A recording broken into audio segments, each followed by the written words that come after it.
over here, as we go through this next exercise, is not wrong or right. Those are your current cost for the services we're probably going to talk about. And remember, it's not that simple, because some of these services, like I was talking to Chris, growth management directors seems to be like something that, gee, if we don't know where to put it, we'll just throw it over there for a while. I mean, you know, when you're a small city, which you are, smaller city, you're going to have a lot of departments that have a lot of stuff in it, and because you just can't leave it laying out there loose. So we asked the question, what are core services? And we asked you to rank them. And you're going to see most of you agree on the core services. And almost every single one of you always start with police and fire, which I think is really important, because I will tell you, quality of life research sort of shows if people don't feel safe, everything else is up for grabs. Now the question, I was talking to the police chief, Robert, a little while ago about when I did the mayor's transition report in Pensacola, one of the things, again, we have a different form of government, and one of the things we had found that anytime they needed money, they kept cutting training out of police. And now we got 8 years of training we haven't done. So now this year, the new mayor put it all back in, but we lost 8 years of development of staff. And if you want to hold on to people, you better give them the skill set to be, because nobody wants to be out in their job not feeling they're totally prepared, up to date. And I know, I would guarantee police talk to other police, fire talk to other fire. These are people that interact and talk, and they compare culture. So that's sort of where the mayor came in.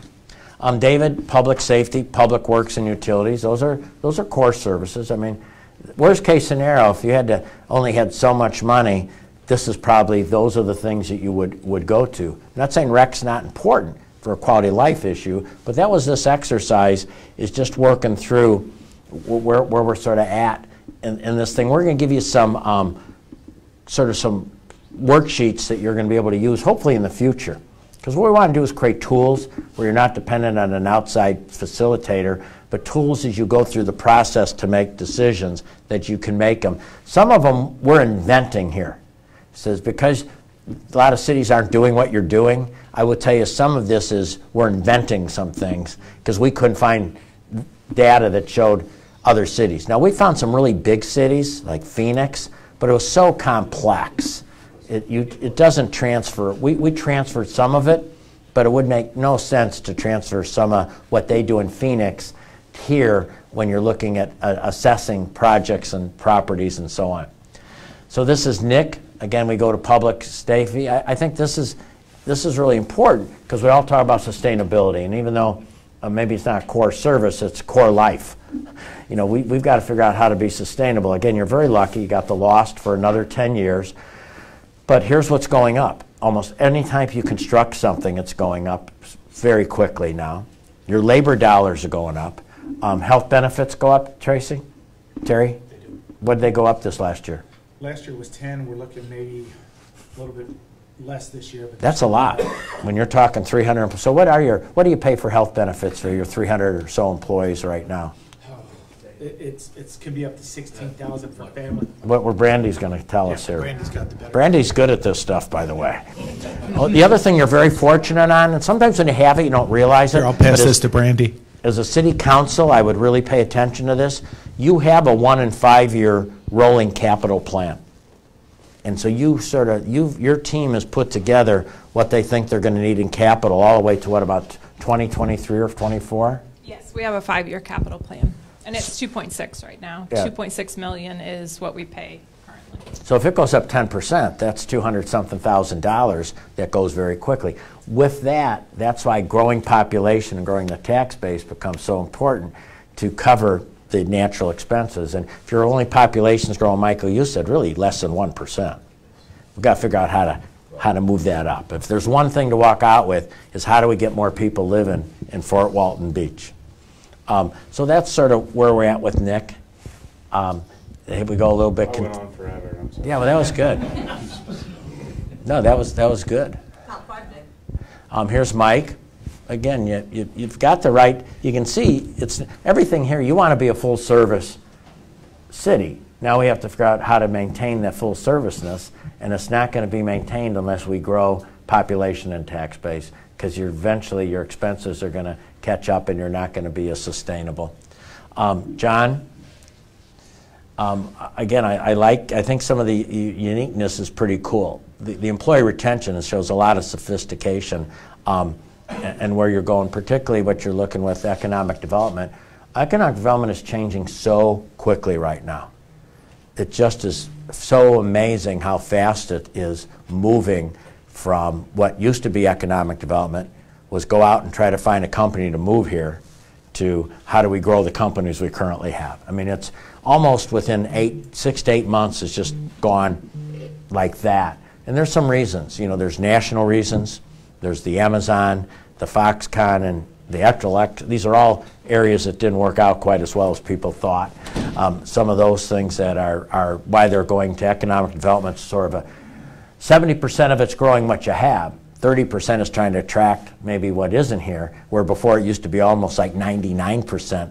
Let's go attract something that isn't here, and then we lose the ones that are here because they feel like, you know, nothing ticks somebody off. So I've worked my whole life here, and you're giving me nothing. This lady hasn't even shown up here yet, and you're giving them something.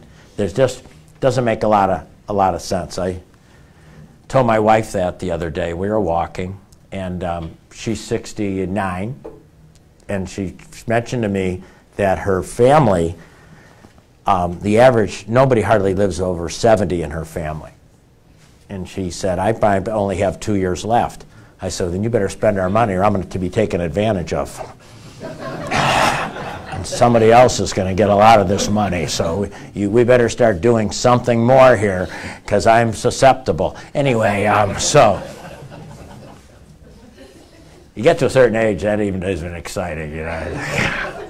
And here we go. So again, and that's your expenditures.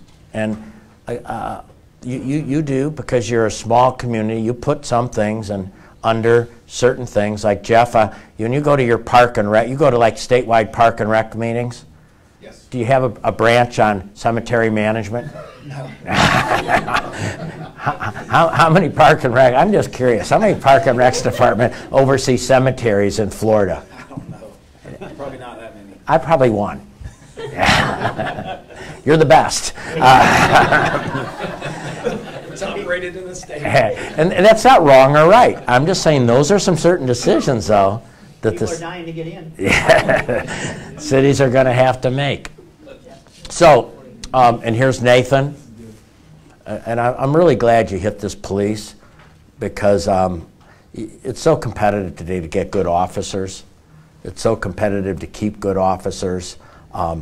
It's sort of interesting, too, sort of the less crime you have, the more the police make, because usually the less crime you have a lot to do with very wealthy areas that maybe can have their own security, gated communities. So it's a reverse what you think it should be.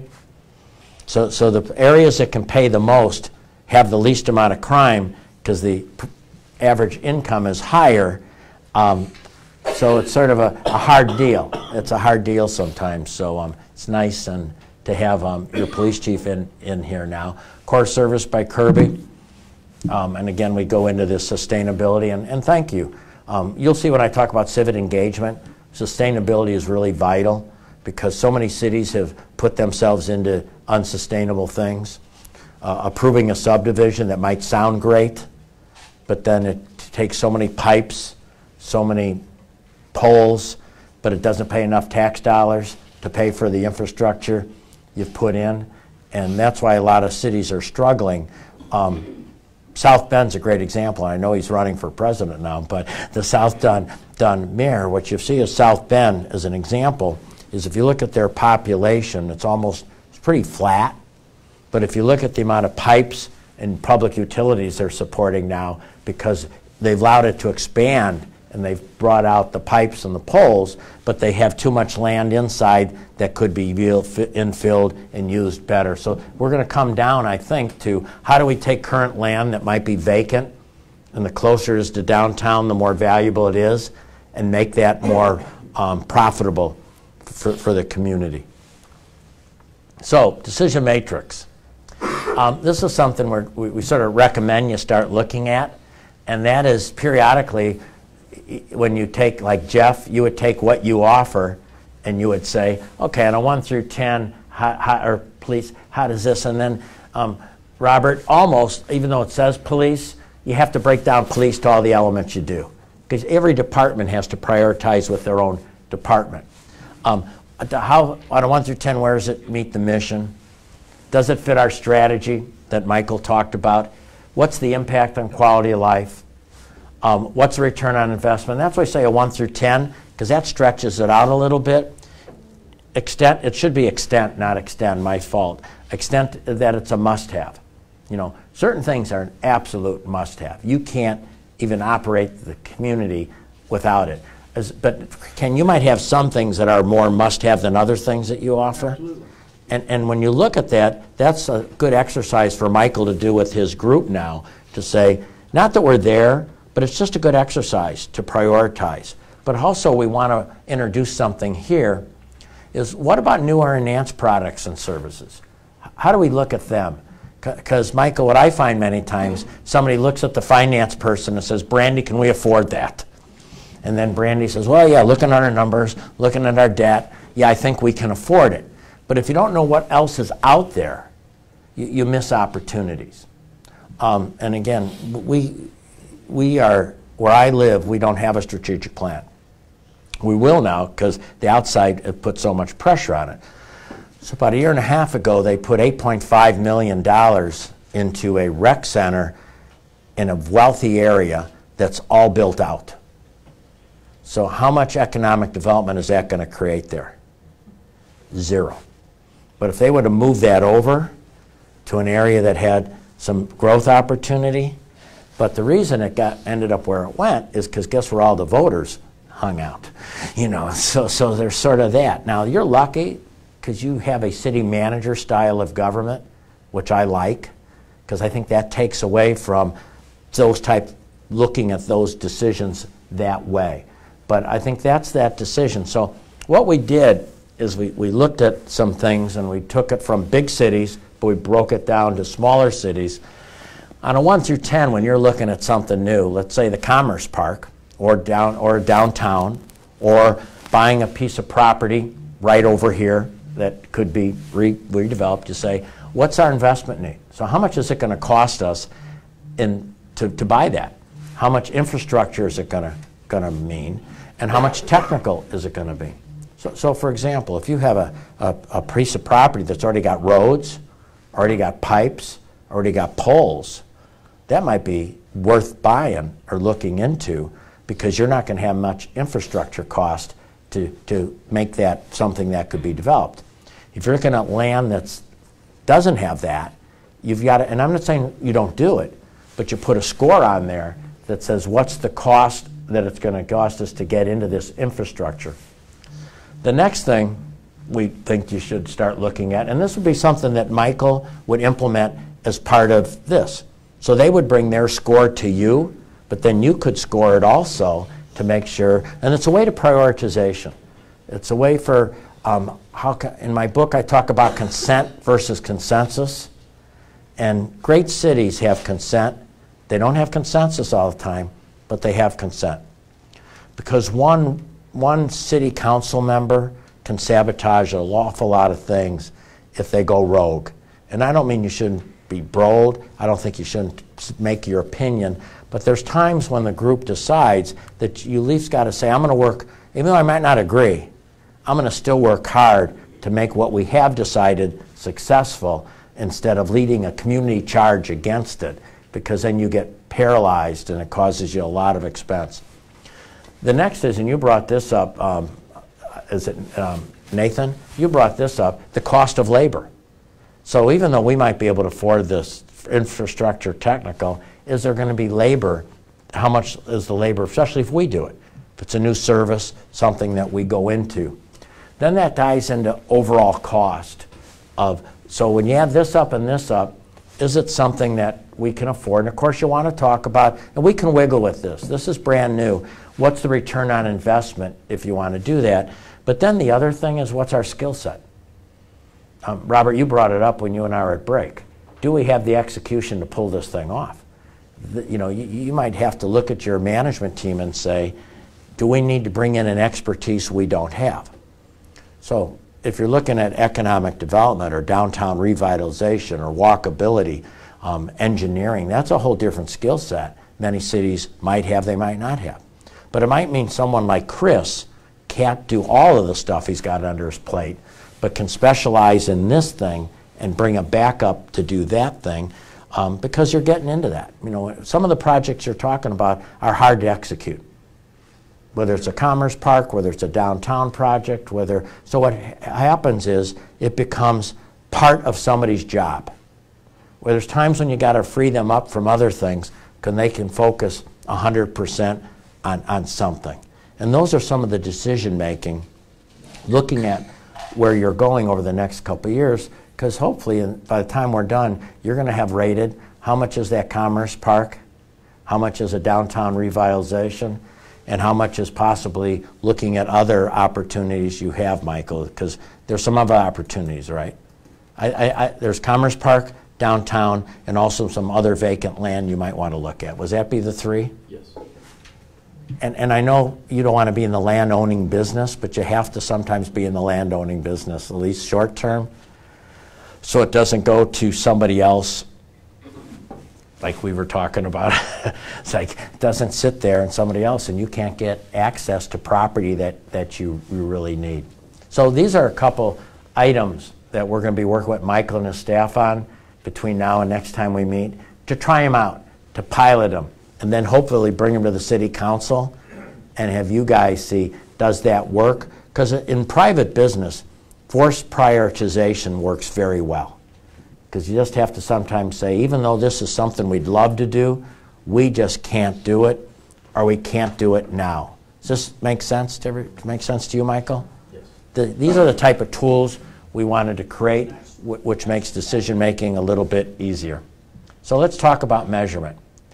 This is a dashboard, and one of the things we're going to want to do when the time we get done, this could be like a 3-year deal, and what we're trying to get done is say, what metrics do you want to have? So between now and next time, we'll give you another assignment. We will give you a list of metrics and just ask, do these make sense for Fort Walton Beach? And are we missing anything? There might be something in Fort Walton Beach that we want to grab. These were metrics put together, and I'll just sort of walk you through just so you know. So these are real numbers. So these show preteen births in Escambia, Santa Rosa, and Florida. And it sort of shows where we're at. So we might have gone up or down, but in Florida, 10% of the births are preterm. In Escambia County, 12.7. That means we have too many children born too early, which means many times it's prenatal care, many times it's substance abuse. That's why we had to build a new children's hospital to fill up for an intensive care. We have 72 nursery intensive care beds in Pensacola. So it just sort of shows you where you're at. About VPK, one of the things we're finding, and I would bet you're pretty good on this, is there's a correlation between high school graduation and being enrolled in voluntary pre-kindergarten.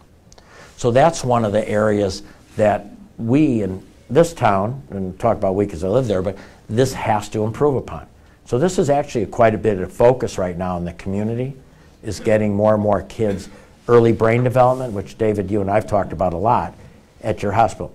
I would love to see your hospital here, for every child, a mom get a tutorial on early brain development. Because what we know is when a mom gets an education on early brain development, her understanding of what to do with her child goes up almost 30-something%.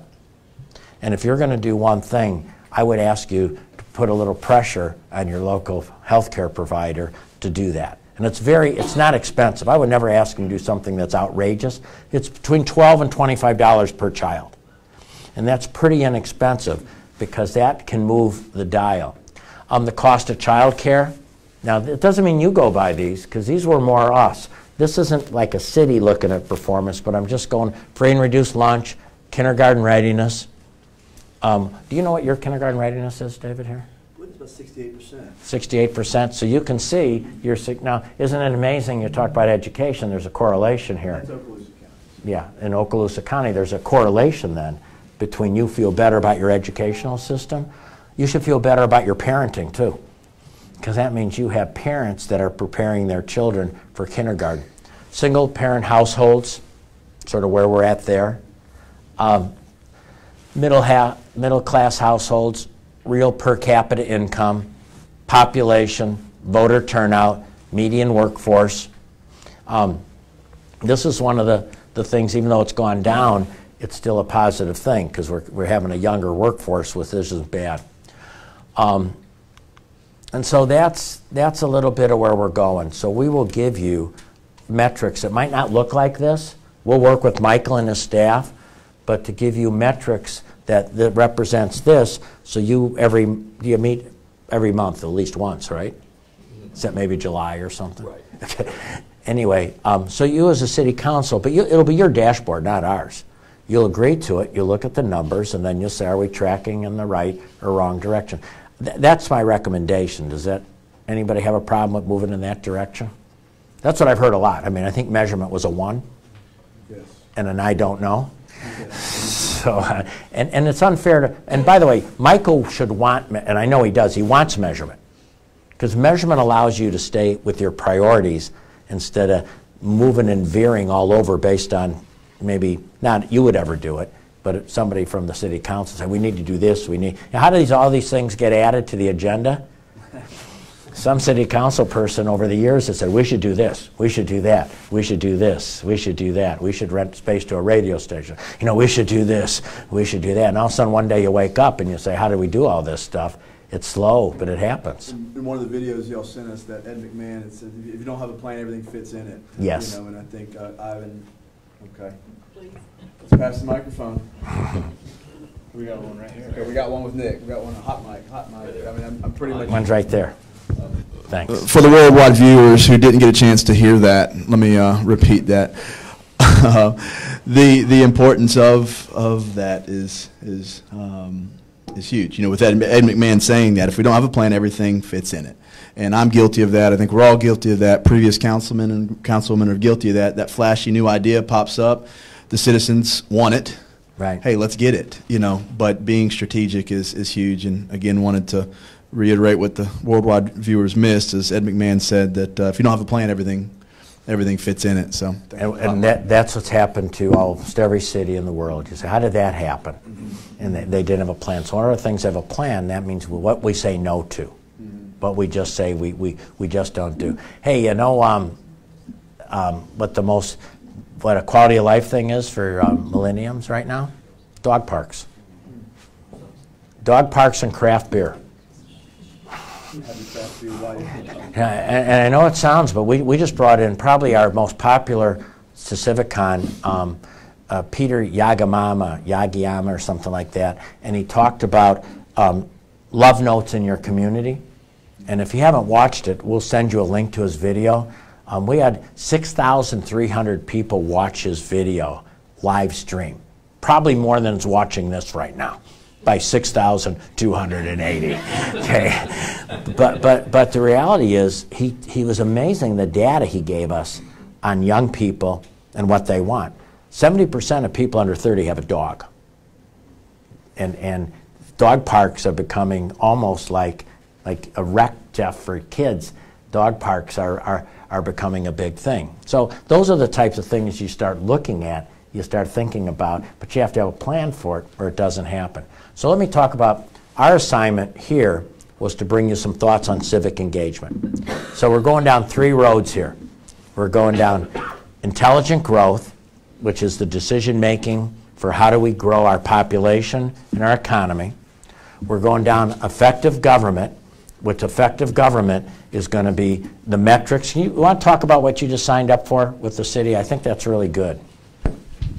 Sure. We've been talking about a dashboard with Quint since he started training our leadership team, but there is an organization called the Florida Benchmarking Consortium, and we've looked into it in past years. I think we may have even been a member years ago, but we let that membership lapse. But just, I guess, last week we became a member again, so we're we'll be able to get data, submit data, compare ourselves against other cities and other organizations. So we're already moving in that direction, but just Florida Benchmarking Consortium is the name of the organization.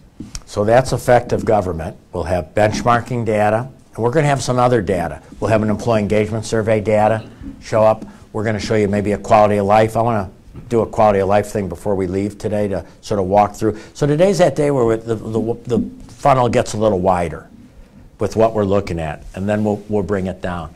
The third component is value of civic engagement. And if you look at what I learned over the last 13 or 14 years is, you could say, I will tell you this, I wish we had done this so much sooner in Pensacola. Now I also can rationalize, here's what you want to, by the way, being able to rationalize is very important. So let me give you some rationalizations. Probably wasn't ready for it back then. We probably weren't prepared back then, you know, one of those things. But we just missed it. We just missed it. And finally, about a year and a half ago, we got together and said, how do we educate more people? Because according to John Cotter, when you look at change, and that's what we're really talking about. The first time we met, we talked about change management. What's the burning platform? And that's where Dottie comes in. And we're sort of adding resources that you're not paying for, but we're adding them because I just want it to be so good here. Dottie's a specialist in messaging. What's the burning platform? How do you get wealth off the sideline? How do you get the city to say, wow, it makes a lot of sense, instead of saying, oh my God, we don't want any more people here because traffic's already bad enough. And I love our quaint little Fort Walton Beach with 22,000 people because everybody knows each other, and I don't want to turn into another, Robert, nothing against, they always bring up Miami in Florida. You know, I don't want to be another, which is doing quite well, by the way. I don't want to be another this or that, or I don't want to be another all high rises or something like that. So how do you create the burning, what's going to get people to say, wow, what's going to get wealth off the sidelines? What are going to get people to get excited about what's going on? This is the critical mass. And I think what you missed today, because we don't have the 2 or 3 or 4 people that can drive a community, it's how do you get a critical mass? And let me walk through it. Because I think this is the third leg of the stool here, is civic engagement. And we said we would bring you some ideas, and here they are. First of all, it helps if you can partner with someone. But you might not be able to, but we got real lucky. We got the local newspaper that said we're going to really move this thing. And a lot of times in papers, is your paper locally owned? No. Okay. They're not willing to put resources into them like they used to, but we got lucky. So basically, they would come in and help us promote the heck out of getting people knowing it's going on, stories, and so on.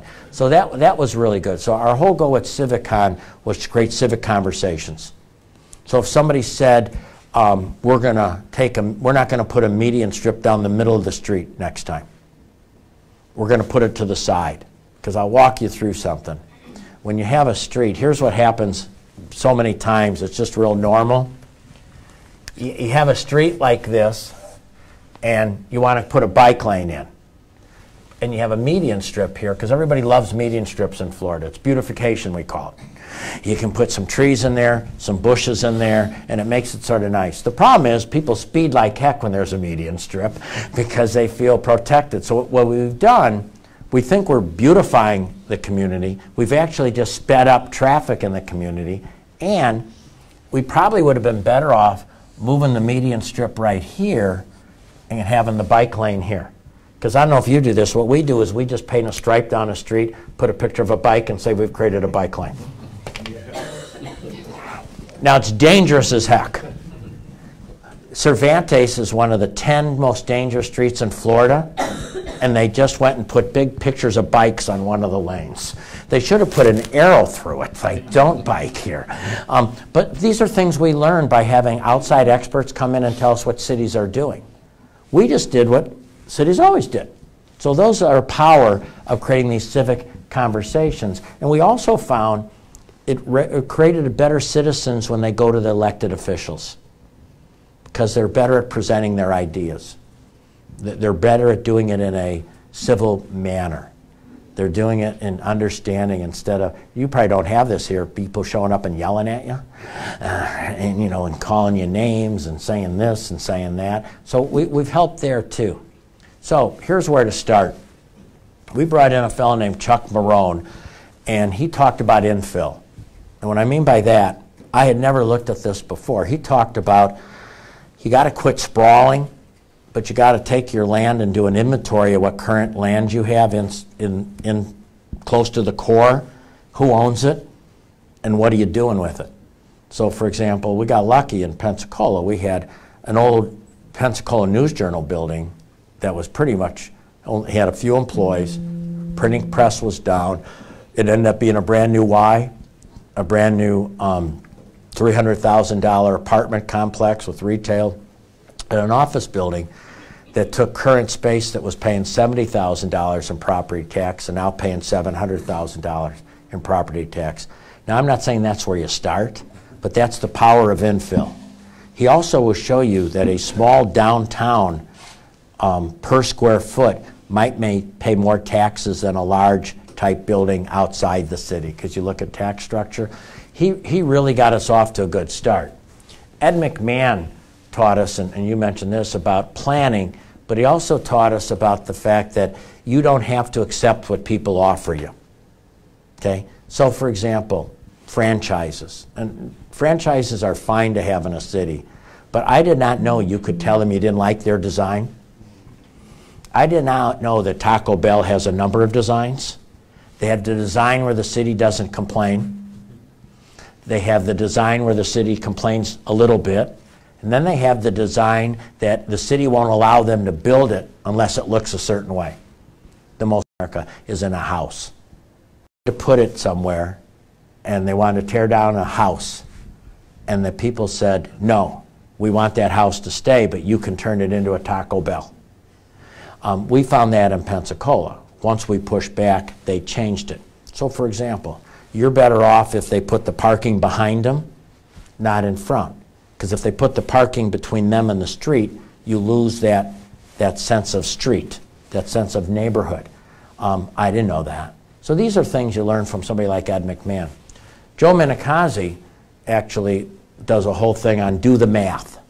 And he comes into cities and show you how to take projects and do the math to find out if they're sustainable or not. Now, we'll send you some links to look at some of these. They're about 35, 40 minutes long, but it's really changed our community on how they talk. Some of the other topics are parking. Now, you probably don't get any complaints about parking here in Fort Walton, do you? None at all. Yeah. And then, you know, somebody's going to say, we don't have a parking problem, we got a walking problem. That's our problem here. And we did just a recent thing to show downtown how far it is compared to walking the mall. Because I don't know about you, when I go to a mall, I don't even leave there until I've walked down every little area. You know, oh, we can't go there. We haven't been by that yet. Yet I'm downtown. I said, oh my God, that's 2 blocks away.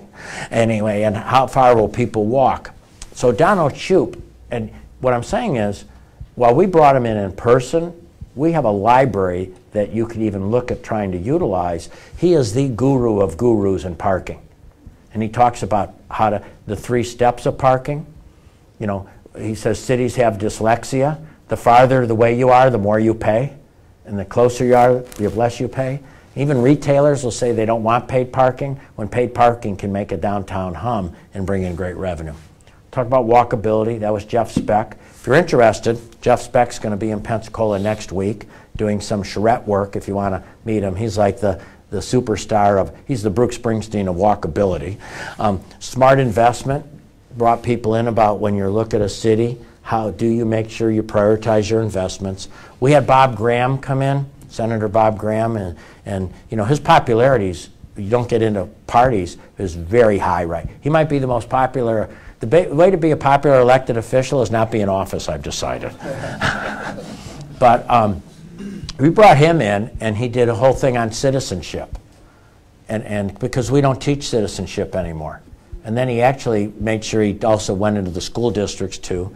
We brought in Tom Murphy. Tom Murphy was pretty interesting because Tom Murphy was the mayor of Pittsburgh when they went through their big change. Because we always hear this word public-private partnerships.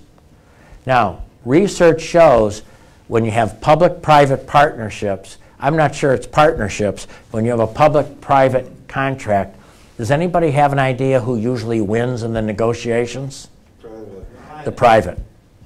Because they bring in experts.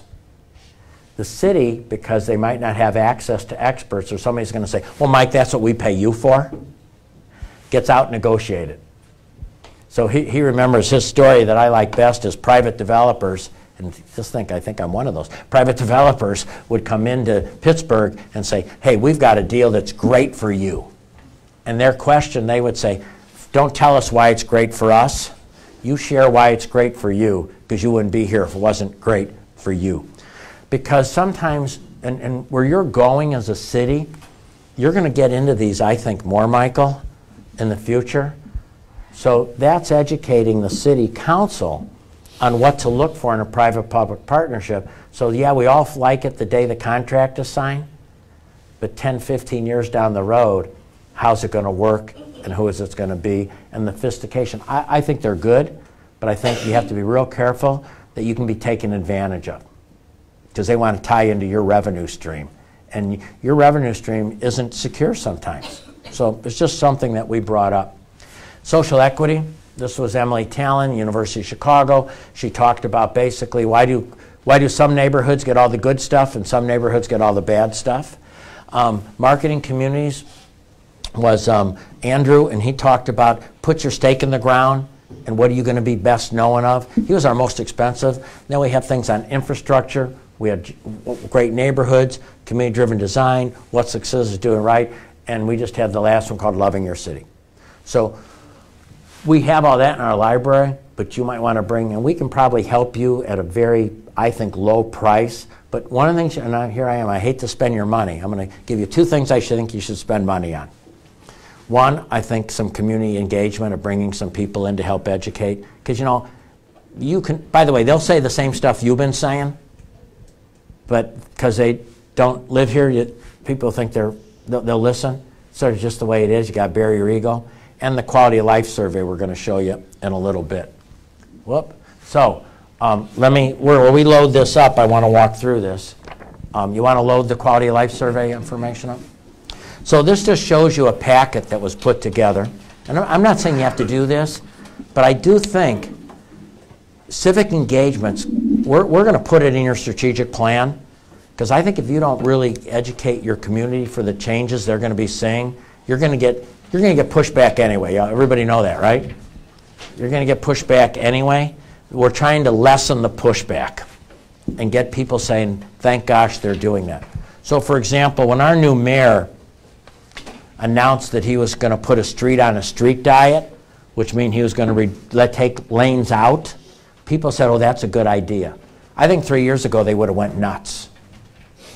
When the city says we're going to take some parallel parking spots, and we're going to temporarily on certain days let restaurants put barricades up and put tables there, I don't think people would have got that. Now people say, isn't that a cool idea? You know, they're doing this in New York, and now we're doing it here. So it's that whole idea of educating the people so when it happens, they'll understand that's a good thing we're doing, not a bad thing we're doing. That got so popular, the people liked it so much. You have this in front of you. People wanted to have more. So now we've created what we call a Center for Civic Engagement. And that is basically going to take what some of the speakers say and put it into practice. Okay? And now the city, and you don't have to do this, our city for the first time is hiring somebody to focus in on walkability. How do you make an engineer that every day says, how do we make this a more safe, walkable place? That was never even thought of years ago. There's three things that the Center for Civic Engagement is doing right now. One of them is a waterfront resiliency plan, working on how to make the waterfront. If you've ever been in Pensacola, you drive by it, but you can't. If you go to a ball game, you sort of can see it, but otherwise you can't. So it's a company out of Scape, and Michael, I'd invite some of your group to come in the end of April. We'll give you the dates because it's an open forum, just to learn what they do, because I think some of the things you might want to bring back here and you might not have, you don't have to pay for it if you come learn it in Pensacola. You can bring it back here, but it's really some neat stuff that how to, because a big part of your future, I think, is making your landing work, isn't it? Is that what it's called? Making the landing work? And that's really this. The other two projects we're doing a course for citizens on understanding city and understanding county and city finances. So how can you as a citizen understand how it works? Because these are transparent anyway. This is public information, right? Yes. But most of the city might not understand it. Now, you're not going to have many citizens take advantage of that, but you are going to get some. And the other one, and do you have neighborhood associations here? Majority, no. Okay. What we found is neighborhoods with a good association are better than neighborhoods without a good association. And what I'm just saying we're going to be successful, but what we're creating is a course for going into neighborhoods on how to create a great neighborhood association. I don't think we'll get all great neighborhoods association, but I think we'll get a few more become great. And when they become great, it really, really helps. So that's an area that I think when we go into the Center for Civic Engagement or the CivicCon, we're going to recommend not a lot of dollars, but some dollars in educating in your community a little bit more. But you can deny, these are just suggestions. You can throw them out. Did you have something, David? Yes, sir. Okay, so we're going to sort of, near the end today, talk about quality of life. And I'm going to walk you through this because I think what we find, many things you already do. I'm going to go over general. You have to have a good mission, vision, and at least some type of values. You have those. You have to have a strategy. And that's what we're doing right now, and you have to have a structure. You have to have alignment, and you have to have accountability. But to make all those things work, you need measurement. And what we're walking out, what we think one of the big assignments is, help us with a dashboard, help us come up with ways to evaluate current services and future services. For example, worst came to worst, somebody goes up to Ken and says, Ken, we've got to reduce your budget. It should be you making that decision, right? Based on a system that you can show people. Not that it's ever going to get to that, but you can show them that. And then we talked about, and then we also are talking about a tool of how to do intelligent growth. So how to start evaluating 3 or 4 projects that are going to come before you in the next, right now, right? 2 to 3 months. In the next 2 to 3 months, how can we make sure that we're processed so we can evaluate them as good as we can?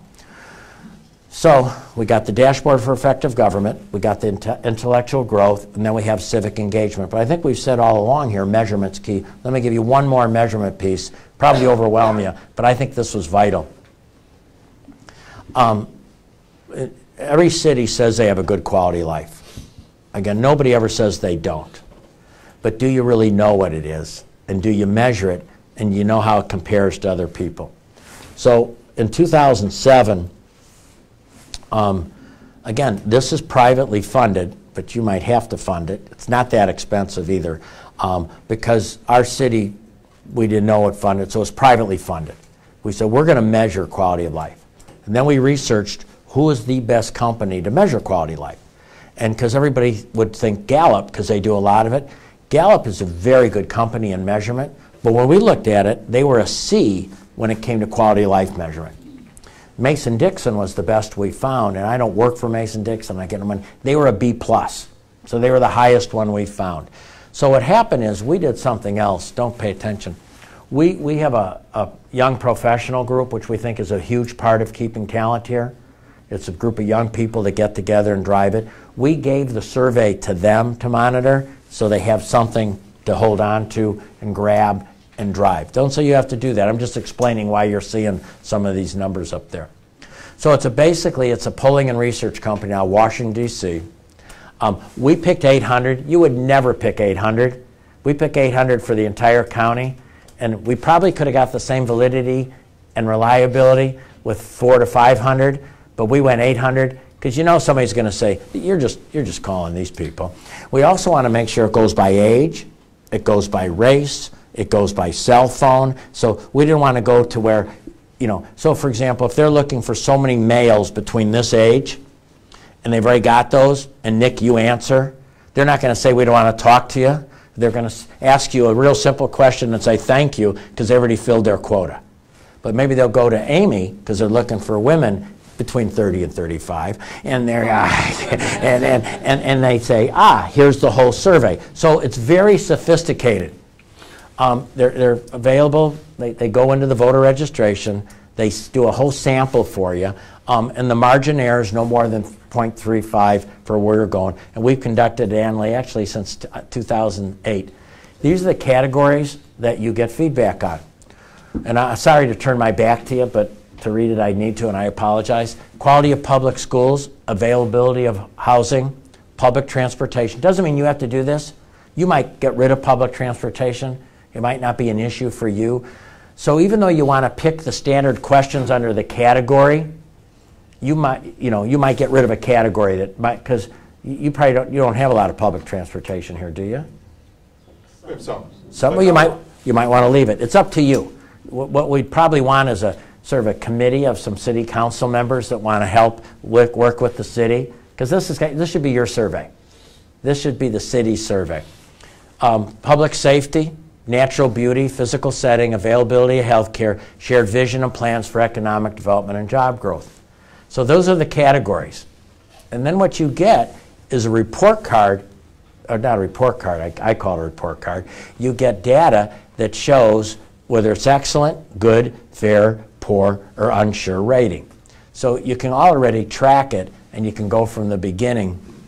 And one of them, so that sort of tells you what you get in key categories, and you can say, are you moving in the right direction? Are you not moving in the right direction? So Robert, let's just say, for example, it looks like the public perception is crime's never been worse.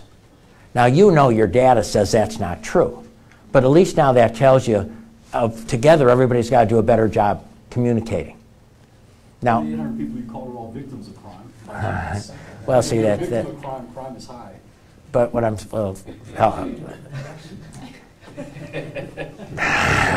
that's when it doesn't work. That's when the survey tool doesn't I work. understand what you mean by if that's the public perception. Yes. Public perception is their reality. So Is their if reality. crime is high, no matter what the numbers say, Yes. they're going to come back and say crime is high.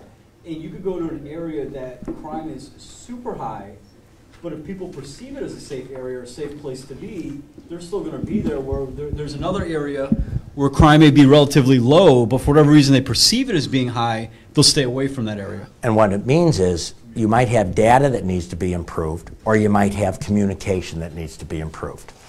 But either way, what happens when you don't have an effective survey is when people don't push back on the data. So in 2008, when we first did this, when the data didn't look good, every elected official that thought it was invalid data didn't get reelected because the community knew it was sort of valid. David? Yeah, just what's interesting about that data is the challenge is that first year or two for the elected officials, for staff, for the community, everyone to see that and expose the quality of public schools in 2008. The excellent rating was at 1%. Right. But if you see gradually over the course of the survey, 2018, you're at 8%. Right. With the excellent rating. So, I want to commend Michael again for wanting to, him and I met with the Mason-Dixon Line Surveying Organization, and for him to want to move forward with doing those things or recommend doing those things, we're going to see the first year or two exposing some things like you referred to back with Chief Bage, but we can message that and communicate that with the different departments so that we can make sure their perception is your baseline. Yeah, absolutely. So if you look at this, natural beauty and physical setting went from 24% to 43% excellent. That's pretty remarkable that something happened there. And if you add them up, welcoming diversity doubled. Effective leadership of elected officials, that went from 13% ranked at a good rating to 33% ranked at a good rating. They'll also be able to show how you compare to other cities. This takes guts and it takes courage, but if you want to be great, this is how you become great. If you want to be good, you just talk to yourself.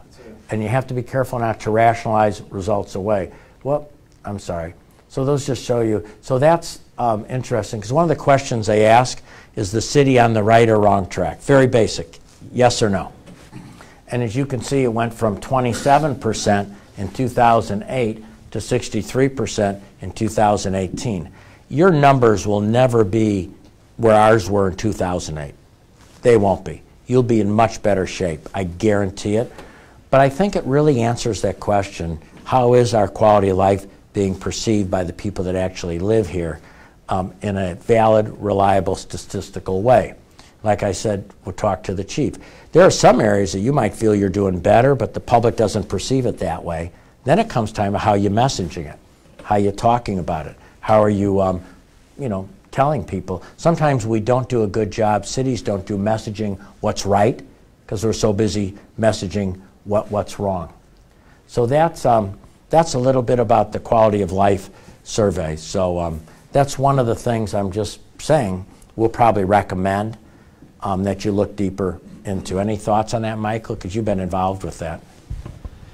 Yeah, I totally agree. When Quint sent me the Pensacola report, I think, we all sit here thinking, hey, we're doing great things, city's great, but I don't know how many citizens y'all hear from all the time, but most of the time we hear from them, they're either complaining about something or we've actually been getting more accolades lately. But this will give us a true picture of what our citizens think, and the news probably isn't going to be I think you're going to be pleasantly surprised. Well, but I think it's going to show us areas where we need to improve. I know. I think Crestview did this. No, he wouldn't do it. Well, yeah, they started down the road, but didn't like what they heard, so they stopped. I don't think we're in that position. I think we want to hear what the citizens think. Are we going down the right path with downtown? Are we going down the right path with Commerce Park?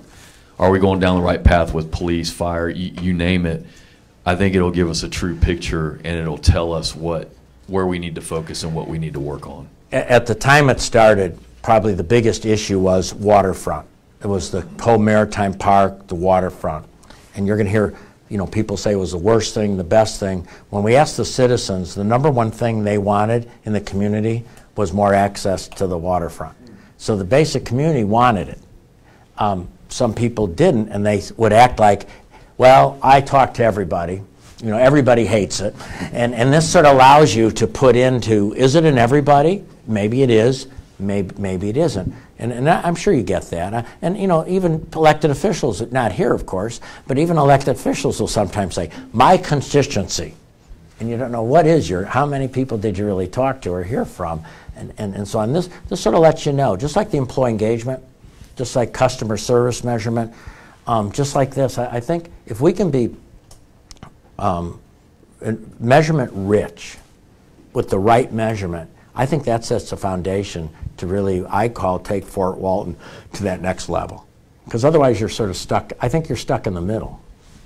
I wanted to make this point because it's something that I've talked about quite a bit in the last couple of years as well, is the difference between the incorporated city of Fort Walton Beach and the outlying area that is also called Fort Walton Beach. When we talk about growth to the city and attracting new people to come live here and raise their families here and work here and all that, when someone's just sitting in Des Moines, Iowa, and they're Googling crime rate in Fort Walton Beach, that doesn't just break down to the incorporated area. Mm-hmm. So that's a challenge that we're going to always face no matter what, is there are so many places that lie just outside of the city limits that we can't affect. Mm-hmm. We can't police that area, and we can't provide services to that area. So having this kind of data to combat that, to say, hey, well, here's what our actual citizens say, how we're doing on crime and fire and all of these things. If we had these numbers, that would really help, I think, also attract more people to our community. Any other comments? Just to reiterate, and then when we have that challenging negative data, being able to empower staff and messaging that on what we're doing to improve that. Yeah. So it gives us data, gives staff information on what we're doing to improve that quality of life, which is huge. And to piggyback what Nick said, I'm looking forward to seeing that. Any other comments? Mayor? Well,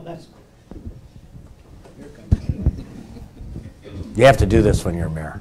Yeah. No, we absolutely need to do this. So we've got the data, and we can then defend ourselves, and that's critically important. So thank you. And know where to put the focus.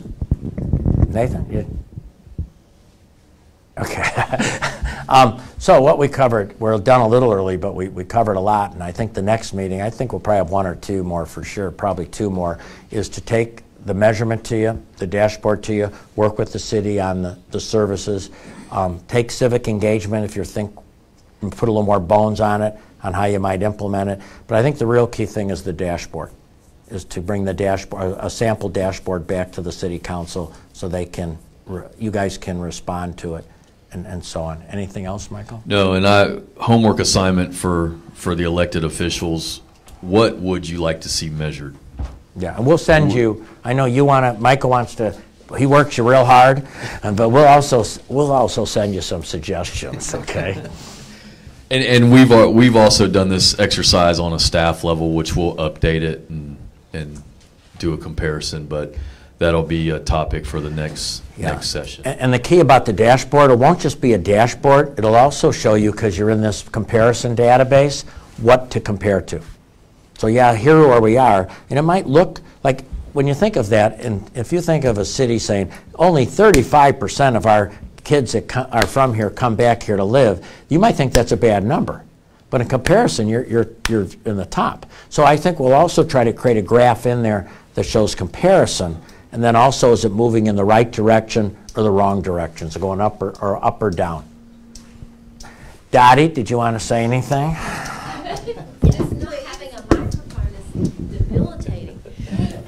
We didn't really talk about this on the Civicon part, but if you go to pnj.com, all of our Civicon speakers are on there. They all allowed us to video them, which is unusual. Most speakers won't do that because they want to be paid to speak in other places. So you get the video. You also have an article that was an interview that was done prior to them being there. Then you have an article that P&J wrote after them being there. It is so incredibly content rich.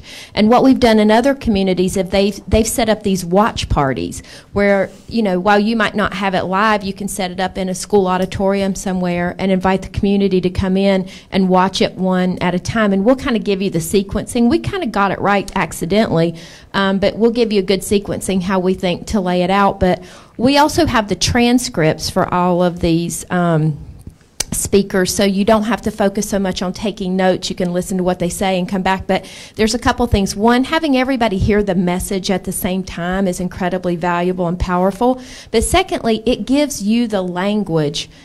And a common language when you're describing things really helps you move things forward really quickly. So if you have a chance to go there, even if you could even listen to it in your car while you're driving. Don't worry about taking the notes. I've got the transcripts, but I'd listen to it. Think about which ones you want to schedule a watch party for, and invite citizens to come in. But you know, if you some people streamed it live, but of course it's already happened now. But you know, Pensacola took the financial hit for it. You might as well use what they paid for if you can.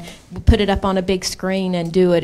It's unbelievably informational. The speakers are entertaining, even though they're urban planners, most of them. They're really good speakers, and the stuff is really solid. It will change the conversation in your community and get you pointed in a different direction. If there's only one, well, probably the last one, Love Your City, reminds me of Fort Walton Beach. What type of love notes are you leaving for people in your community? And he shows all sorts of good examples of that. And he's from Tampa, and you know, for example, Seaside now looks who we're bringing in, and if they see who we're bringing in, they will try to book them to come to Seaside after they're in Pensacola, and so on. So you know, sort of like entertainers, they run them, because we're all in this together. And I know we're pushing real hard. I mean, on some of this stuff, but we want Fort Walton Beach be the best it can be. So if we push a little bit, and because I think you have some defining moments coming up, and those defining moments are going to probably track where you're going to be the next 20 or 30 years. And I think we've got to figure out how to grow this population faster than it's growing right now to be able to maintain a full-service city. And we're not saying one thing about stopping anything. We're just saying, how do we get it to be as profitable as possible in the city sense of the word, so you can keep doing full service and even add to that. Anything else? No. So you'll get a note from us. It'll be a lot of stuff. Anna takes notes. Rachel takes notes. Dottie takes notes. Any thoughts? Any closing suggestions? remarks? Any thoughts? No, you don't have to. We're okay? Everybody okay with the direction? Love it. If you're not, let us know, okay? But thank you very much for being here. Appreciate it. Thank you.